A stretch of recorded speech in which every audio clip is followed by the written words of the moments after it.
Hello, everybody, and welcome to Kelly House. This is one of our Sunday afternoon with programs. Every April through October, for several years now, we've had a gathering, and it's usually a presentation with something to do with history. And over the years, we've gradually worked our way up to history that we more or less remember. Hopefully, we remember this well. And Kelly House is a nonprofit museum, and we appreciate your support by coming today. If you're interested in becoming a member, we do have the membership forms, and also if you'd like to be a docent, it's a wonderful experience to welcome the visitors who come on Friday, Saturday, Sunday, Monday for a few hours, and we would love it if a few of you would be interested to do that. You can contact me afterwards if you'd like or know more about it.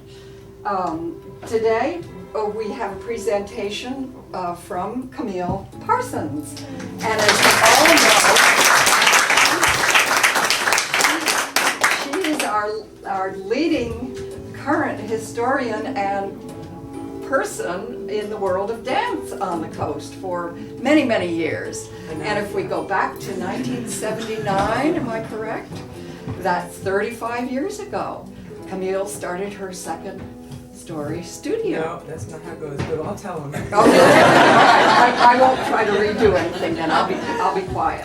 But I will say that we're lucky today to have Terry Vaughn filming the program. If anyone would like a copy of the DVD afterwards, you can either contact him or contact our office and we will get you a copy. And I think without further ado, we should just welcome Camille. But I am going to, per your instructions, play the... Not yet, I want to say a few things first. Oh, you do? Before you play it, yeah. Hi everybody, thanks so much for coming. I want to thank the Kelly House for inviting me to do this. It's been quite an interesting journey putting this all together. And I want to thank Mary Charlebois, who is my new friend, who's just been fabulous in helping me sort of corral all this and put it in some kind of thing that makes sense. At least I think it does. And she's been wonderful. She put together this little, it's about a 3-minute little film. And so we're going to watch that. And it's really nice to be part of the local history. So I'm going to talk after we watch this. So.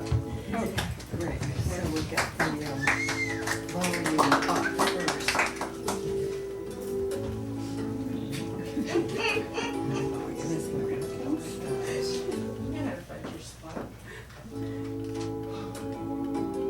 Okay, volume is...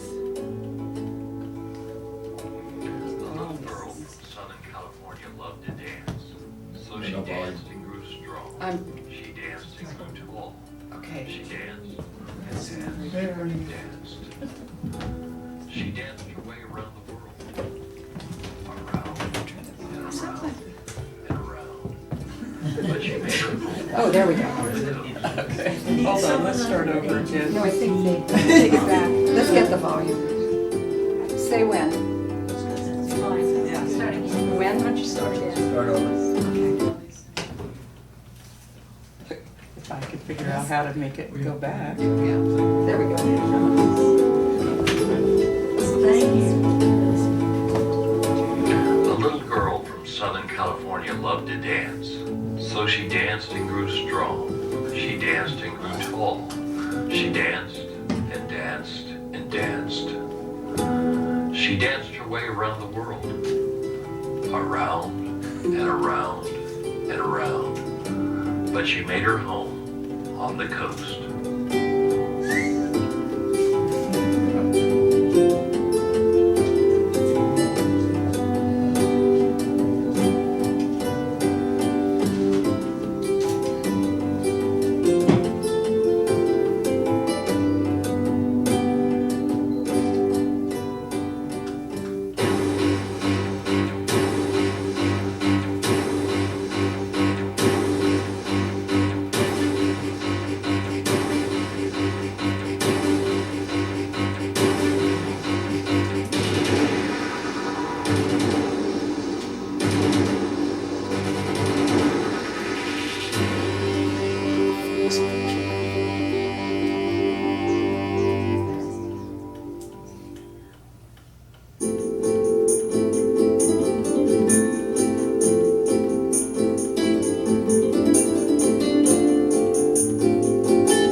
gives you lots of exercise, and plie exercises your legs.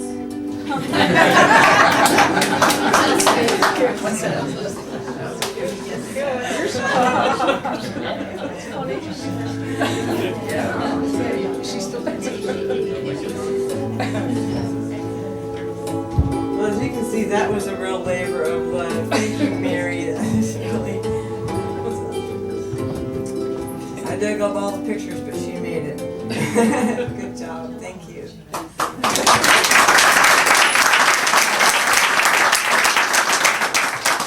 Okay, well, I'm just going to kind of talk about things from the beginning. I've actually been teaching longer than 35 years.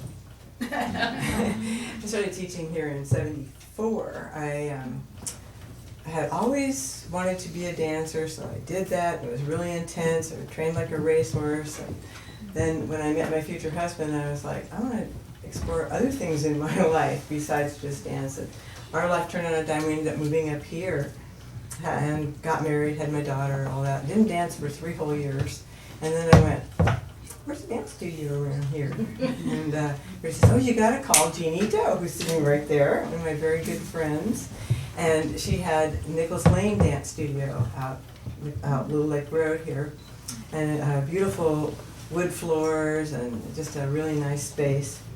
And I said, well, who's dancing? And she goes, well, there's a group of people that rent it every week. You should come and dance with them. I said, okay. So I go and I walk in and there's these people and they're like running and throwing their bodies against the wall and rolling on the floor and seeing where the gravity takes them. And I'm like, what to do with that?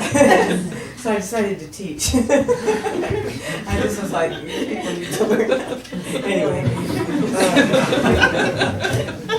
just not to laugh at people who do that. I mean, obviously there's many different, dance takes many different forms, and people who do it for a lot of different reasons.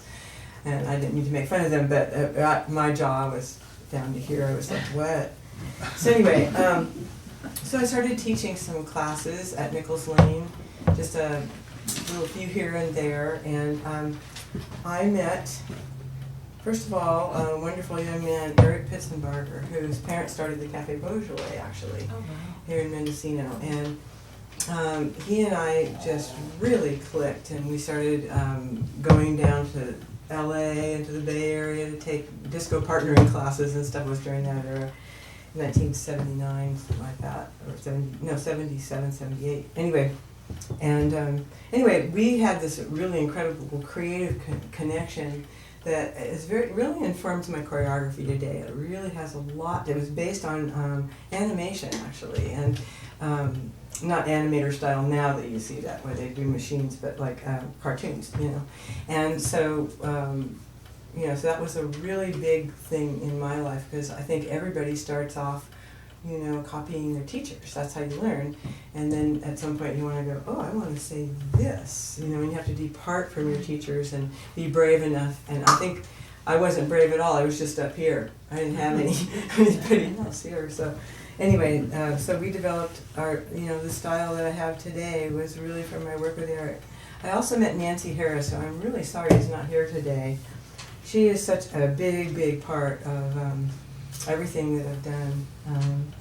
we met at Nichols Lane dancing in the classes, but then we also, when my daughter was 2.5 and her daughter was about the same age, she was teaching for Kinderhouse Montessori School, and I started teaching dance there in exchange for my daughter's tuition, and Nancy and I started working together.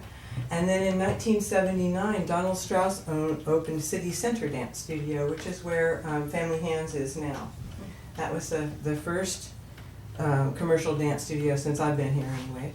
And it was in operation for 5 years. And during that time, Nancy and I really started working together on everything. We taught together, we choreographed together, and that's actually the first year of the dance concerts, 1979. The dance concert predates Second Story Studios by 5 years because it started at City Center. And Nancy and I were both single moms at this point, and we really were really good friends, and we really worked together to make everything happen. And Donald Strauss then decided to, I have a funny story about City Center first, I've got to tell you. That's pretty funny. Before City Center opened, I was trying to teach tap dance classes at various places. And everywhere I went, they yelled at me for ruining their floors. and it was really a problem. Everywhere that I went, I was just like, you can't do it anymore, sorry, you have to leave. So, anyway, at City Center we had probably between 16 and 20 4x8 sheets of masonite that we would put down on the floor for our tap classes and put them together with strapping tape. And it was a phenomenal thing to put this floor down and to pick it back up. And one day we were all dancing on it, and we did like a 3-step turn and like that, and the whole floor went shh. With us on it. It was, whoa! Anyway, in the end of 1984, Donald decided he wanted to go back east and work on Broadway doing props and sets and things like that. So he sold the building, and Nancy and I are like, we had really viable classes at this point. We had, really good classes. And so we looked around and we found the space that is now Second Story Studios, and it opened in March of 1985. So this next March it'll be 30 years old. And we renovated a 4-bedroom apartment into this dance studio. And through the years, we've had the most incredible teachers come through. And I'm going to honor, first of all, Nancy, because she and I really formulated our whole concept of teaching based partly on Montessori, on Orff Kadai work that we did with chants and rhythms and things like that, but also we just really put a lot of energy into figuring out how we wanted to teach these classes and how we wanted to inspire the children and to how we wanted the classes to go, what our goal was. And I have a mission statement here for Second Story Studios, which I'm going to read because it kind of pretty much says what I've been trying to do and what we started. Since 1985, Second Story Studios has been the home and heart of dance instruction in Fort Bragg. We offer the highest quality of dance education through classes structured upon basic technique and joy of achievement. Whether our students wish to simply gain poise and self-confidence or to pursue the dream of a dance career, we strive to offer the opportunity for the creative self-expression that comes from encouragement and excellent training. And then we had a wonderful teacher for a number of years, Nona Baker.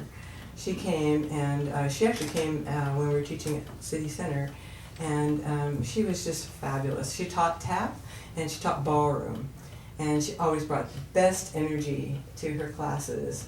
And I love, my best memory of her is in her beautiful little dresses that she would come teach ballroom. Just very elegant, wonderful, wonderful person. We lost her in 1983, unfortunately, and we all miss her today.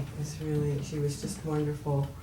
We have another teacher here who also taught at the studio, Annie Lee is here, and in many dance concerts also. And I should also mention that Nancy and Annie and I, who else, I remember, taught for College of the Redwoods. And our studio was actually built from support from College of the Redwoods, as was Gloriana, I might mention. and other things. You know, we had tremendous support from Gloriana actually in our community during those in the 80s. And anyway, so we all taught for the college, and I taught for the college myself for 30 years. Okay, now I want to talk about Serafina. Serafina's sitting right over there. Serafina and I met when we were 8 years old, next to each other in Madame Olga's ballet class out of Woodland Hills in Southern California. And then when we were both 13, we both auditioned for Victor Moreno for his dance company, which was originally called Victor Moreno Spanish American Ballet, and then it was called San Fernando Valley Civic Ballet. And we both were accepted to the company. So every Saturday we danced with the company, go across town, and do classes and rehearsals, and we did wonderful performances, full-length ballet, Swan Lake, Capriccio Espagnol, all that kind of stuff. And I don't know how many years we were there, I don't know, 3 or 4 or something, we danced together there. And then we lost track of each other. I went off, I found jazz. That was it for me. I loved ballet, and I still to this day love ballet dearly, but I found a calling to do jazz and to tap also. I've been tapping my whole life. Anyway, so I went off in a different direction than Serafina, and many years later, I was up at Second Story. I don't know, can you tell me what year this would be, Serafina? 2000? 16 years ago. Yeah, No, many anyway. years ago. Yeah. I was up at the studio doing a dance jam, and she and Joel walked in, and we didn't recognize each other. We hadn't seen each other in years. Her name, can I tell you what your name used to be? Serafina. Yeah, her name was different. And she had red hair. Anyway. Okay.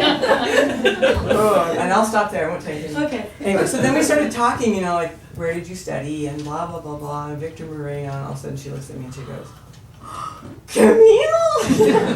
And anyway, so we found each other again. And she's been teaching at the studio pretty much ever since then, teaching the children's ballet program. And so then what happened was, one of the other teachers I want to honor is Mary Knight Morris, who taught at the studio for 4 years. We had a nice collaboration. I also taught for Mendo Ballet, and she commissioned a piece for me for them. And she taught for 4 years at the studio, taught the children's ballet program before Serafina.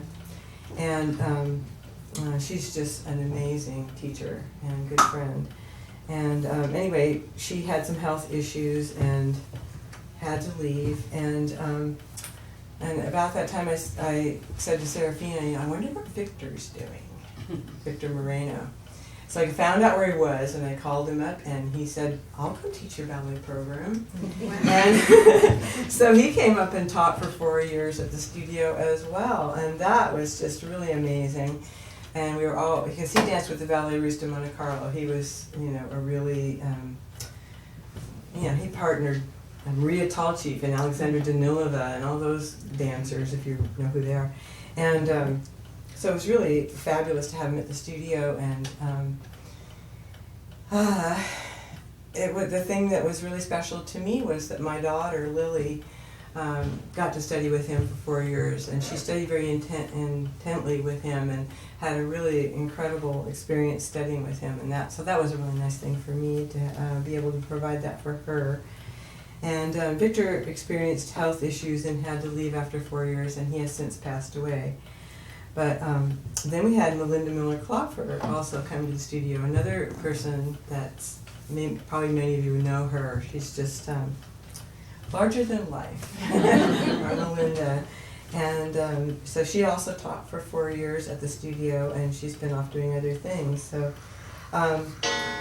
we also have today in the audience, we have Heather Acarius, who is currently teaching at Second Story. A wonderful teacher. I'm so happy to have her on the staff. She's teaching contemporary and pre-point. She comes to us from Nevada City, Grass Valley area, where she had her own studio there. And she has another job that she does full-time, but she still manages to come teach classes for us, and really glad to have her. And also, for me, it's lovely because, she used to have her own studio, so I can call her up and go, And she goes, so there's that. Anyway, so the studio's been made up of a lot of different cast of characters over the years, and I'm really sad that Nancy Harris isn't here today. I guess she was too busy to come, but I personally wish to honor her in a very big way because, she did some very amazing things. She retired from the studio in 1998, so I've been soldiering on for the last 15 years by myself, for which I'm not happy. Just teasing. Okay, so the dance concert. What our vision, Nancy and my vision for the dance concert was, okay, we've all seen like really dreadful kiddie recitals. They're a dime a dozen. I've been in them, I've seen them, I know what they're like, and they can be really bad. And so we wanted to do something better than that, make it a little step up from a recital. And of course, there's, anyway, once you're at Cotton Auditorium, that's a game changer anyway. We weren't there for the first 3 years. We started at Eagles Hall. First 3 concerts were at Eagles Hall. And then, and you were in it, and you were in it, everybody else, and she was in it, over there, Annie, yes, Sharon Hunter, Mary Handelin, yeah. Anyway, so we wanted to make it more than a recital by taking the 3-year-olds who are doing their first show ever and having some guest artists who may be professional or pre-professional, dancing alongside of them, and to have a really good staff, tech staff, lights and sound, and just, to make it as professional and for it to have a pace that moved along and was the right, everything. And so we really worked to make it the best that we could. So for the kids that get to be in it, it's wonderful because, first of all, I love it because it brings together the whole dance community, the people at the studio, but also the other people in the community who are top quality, like Circus, Kara Morris, Starkweather. Other people have come to us, and we had Ivory. I didn't have a picture of Ivory, and there was our wonderful Hawaiian group that we had for many years. Annie and Diane Larson, and who else was in that? Maureen Peterson. Georgia Lane. And speak up. Georgia Lane. No, she wasn't. Oh, whoops. No, sorry. It's been a little bit fluid. Nona was in it. Nona was in it, yeah. Nancy Ferrer was in it for a while too. Mary Rogers. Yeah. Mary Rogers. Yeah. Anyway, it was a wonderful group, and anyway, so that we bring together the whole dance community, which is just, it's wonderful. We don't have much opportunity to all connect like that. So it's so wonderful for the kids that get to be part of the show because they get to spend a weekend with everybody that's dancing, and it's really powerful and it's wonderful. And like I said, they get the wonderful feeling of attaining this goal that they've been working for. I mean, dance is a performing art, and for them to be able to perform it for this community is a great audience too. We have just the best audiences here, just like cheer for everybody, and you just feel so loved when you're up there. And the kids get confidence, and it's just they get a feeling of really rising to the occasion. And it's just wonderful. It's like I compare it to like a slumber party, and when it's over after the weekend, you go like, oh boy, I miss all my friends. I also want to give a nod to the Mendocino Children's Fund, who has been making dance classes available for children that may need it in the community all these years, and they really help a lot, and I'm really grateful. I also want to talk just briefly about Second Story Repertory, which was my love. I did it for 7 years. One of the things that I continually deal with having a dance studio is that more and more and more girls who are the main cast of characters at the dance studio are playing sports. Sports, sports, sports, sports, sports. More sports and more sports and more sports, and I'm like, and even our best ballet dancers are like sports, sports, sports. And nothing against sports. I'm not a sport person. Like I told my class the other night, I'm so sure the ball's going to hit me. It does. Not my thing. But of course, anybody wants to play that, that's great. I have no problem with that. But it's really been kind of a thorn in my side trying to get dance classes going and like, oh, we'll join after soccer. Well, that ends up being January because they just want to be in the dance concert. So then you got something that's like half a year instead of a whole year. And so it's been hard. So I said to myself, okay, well, rather than complaining, what could I do that would be proactive and be, what could I create that would be? So I created the Second Story Repertory. And it was kind of like a dance club, like a little intense dancers group. Everybody had to take 4 classes a week, 1 ballet, 1 tap, 1 jazz, and 1 choreography class with me. And we always did something very theatrical for the dance concert so that it was kind of, she was in it. And it was also, we would also go out of town and do an overnight to see some great dance performance, and everybody get a t-shirt or a bag that says Second Story Repertory. So we did that. And then they would also be part of helping to choreograph for the piece we did for the show. We've done some incredible pieces, like the one where we did a Dance Through Time piece. We did a piece where we took all the TV shows, starting with, what was the first one? I Love Lucy, on Lucy, yes, on through. Anyway, it was a wonderful, wonderful creative thing that we did for 7 years. And then I finally I realized that I'm not Superwoman. I can't do everything. I guess I had a partner still at the studio. I might feel like doing the repertory again. I miss it. I think it was a wonderful program. But anyway, so now we're teaching kids of former students. We're down to that. It's really wonderful to see that. And I'm just really thankful for a lifetime of white livelihood, and love to share dancing with people. So thank you.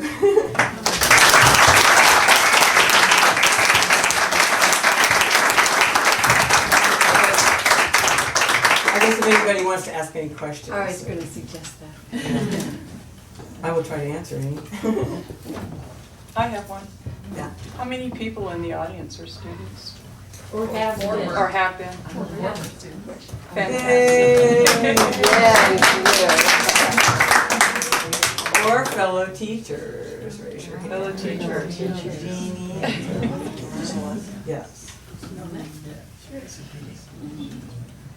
Well, now's your chance. I'd love to hear just a short synopsis of your life in dance before you got to the coast.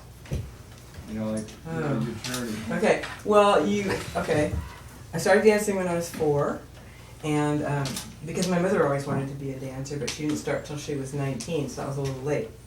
So she said, okay, my kids are going to get dance classes. So the first dance studio that I danced at was really interesting. It was called Totten Dance Studios, and they would come to your house with this little van and pull up on front of your house and honk the horn, and you'd run out with your little bag of dance shoes, and they'd take you to the studio. And where you had combination classes, 15 minutes of this, 15 minutes of that. Baton twirling, I believe, was in there as well.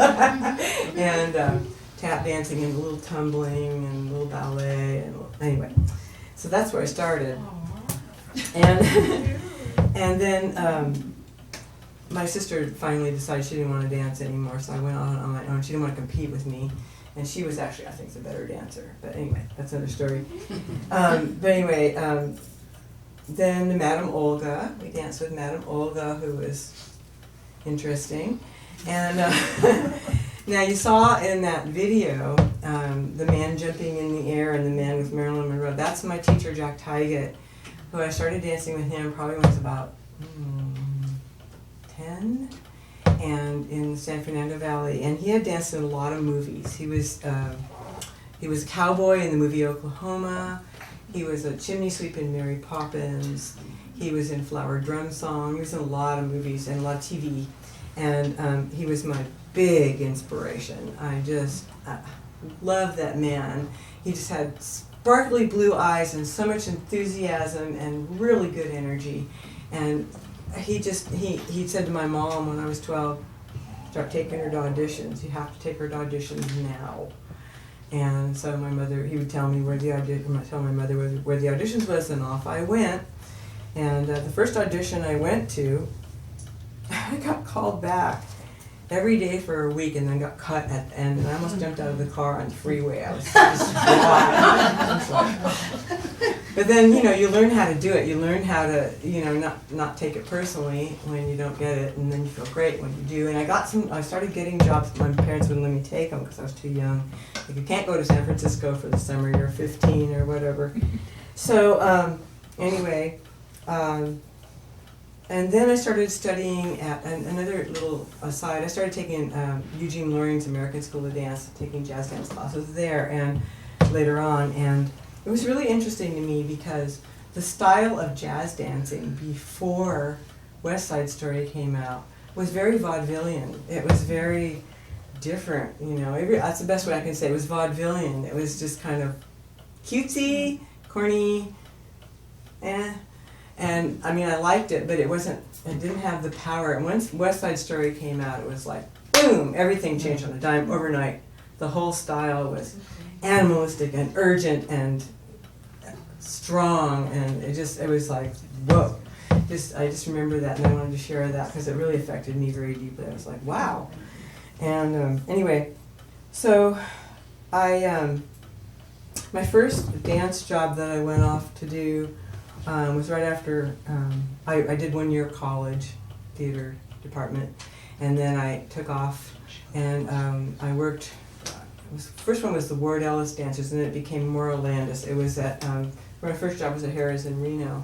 And it was a live orchestra, the main room, new show every month, different artists, kind of different opening for Eddie Fisher, opening for Juliet Prowse, opening for whoever, Smothers Brothers, or whoever was coming in.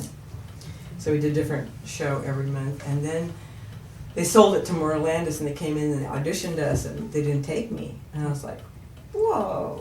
And then a week later, I get a letter going, we do want you, but we want you in Tahoe because you're taller. So I went to Lake Tahoe, and they had a bigger showroom stage thing there, and I danced there for probably 5 years. Harrah's and for Morrow Landis in LA as well. It was fabulous. I really had a great time. I have a whole other talk might be all the things that have gone wrong during certain shows, but that's a whole other talk. I have some very funny stories. But anyway, then I went with another smaller show that was 4 dancers and a singer and a comedian, and we went traveled all over the United States, and then we went for 6 months to Asia and did that, and then came back and I said, that's it. I'm not going to travel anymore. I'm going to stay in LA if I have to get a temporary office job. If I don't get a dance job, I'm staying in LA, that's it. Then I got a job at Disneyland dancing, and that was fabulous. That was the same kind of format, a month here, you know, with a sort of like Peggy Lee or Roger Miller or whatever, and then a new show. And the women that I worked for, the choreographer was Miriam Nelson. She actually choreographed the dance between Kim Novak and who was it in Picnic? What's his name? William Holden. She choreographed that sexy dance that they did. Anyway, every month different show. Like the first month, it was a circus show. I had to learn how to get on a trapeze, and I had to work with a baby elephant named Baby Marie. That was fun. And then, you know, the next month it would be all Shirley Temple tap dancers or whatever. They changed the show every month, and so that was fun. And I also, you know, danced for various shows around LA, Artists and Models Ball or whatever was happening, and then my life just turned on a dime when I met my future husband, like I said, and we were together for 14 years, and we just decided to move up here on a whim, and here I am, and then the rest you know. So. Thanks, Bob. That was a great question. Any other questions? Okay. All right. Well, I guess that's it. Thank you again.